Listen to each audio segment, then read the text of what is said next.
2012 ഫെബ്രുവരി 15 വൈകുന്നേരം ഏകദേശം 4:30 മണി.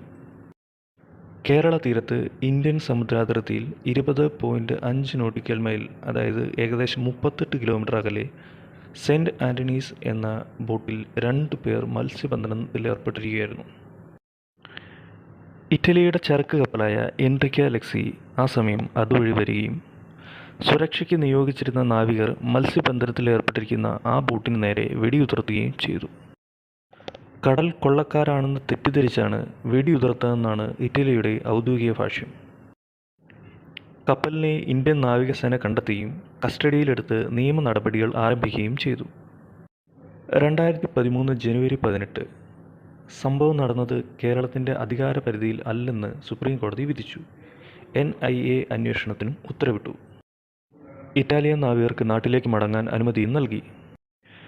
ഇറ്റലി പിന്നീട് അന്താരാഷ്ട്ര നീതിന്യായ കോടതിയെ സമീപിക്കുകയും ഇന്ത്യയിലെ കോടതികൾക്ക് ഈ കേസിൽ തീർപ്പ് കൽപ്പിക്കാനുള്ള അധികാരമില്ലെന്ന് ട്രൈബ്യൂണൽ നിരീക്ഷിക്കുകയും ചെയ്തു. തീരപ്രദേശം ഉള്ള ഒരു രാജ്യത്തിൻ്റെ അധികാരപരിധി എവിടെ വരെയാണ്? ആ പരിധിക്കുള്ളിൽ എന്തു നടന്നാലും ആ രാജ്യത്തിന് നിയമ നടപടികൾ സ്വീകരിക്കാനാവുമോ?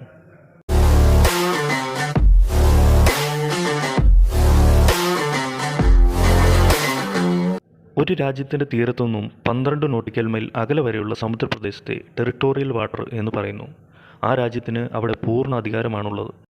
ഒരു രാജ്യത്തിൻ്റെ തീരത്തുനിന്നും 24 നോട്ടിക്കൽ മൈൽ അകലെ വരെയുള്ള സമുദ്രപ്രദേശത്തെ കോണ്ടിജസ് സോൺ എന്ന് പറയുന്നു. ഇവ പൂർണ്ണമായും ആ രാജ്യത്തിൻ്റെ നിയന്ത്രണത്തിലായിരിക്കും.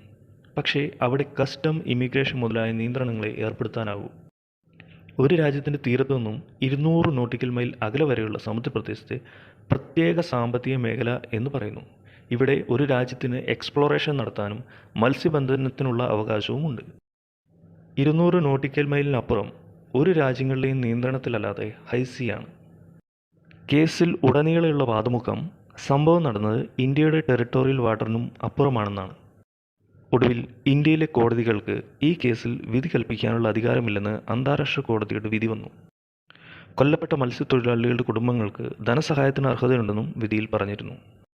നഷ്ടപരിഹാര തുക ഇറ്റലി നൽകിയ സാഹചര്യത്തിൽ നീണ്ട 9 വർഷത്തെ നിയമ നടപടികൾക്കൊടുവിൽ 2021 കേസ് അവസാനിപ്പിക്കാൻ സുപ്രീം കോടതി തീരുമാനിച്ചു. ഇന്ത്യയിൽ ഇവർക്കെതിരായ കേസ് നടപടികൾ സുപ്രീം കോടതി അവസാനിപ്പിച്ച് മാസങ്ങൾക്കുള്ളിൽ ഇറ്റാലിയൻ മറൈനുകൾക്കെതിരായ കൊലപാതക കേസ് ഇറ്റാലിയൻ കോടതി തള്ളി.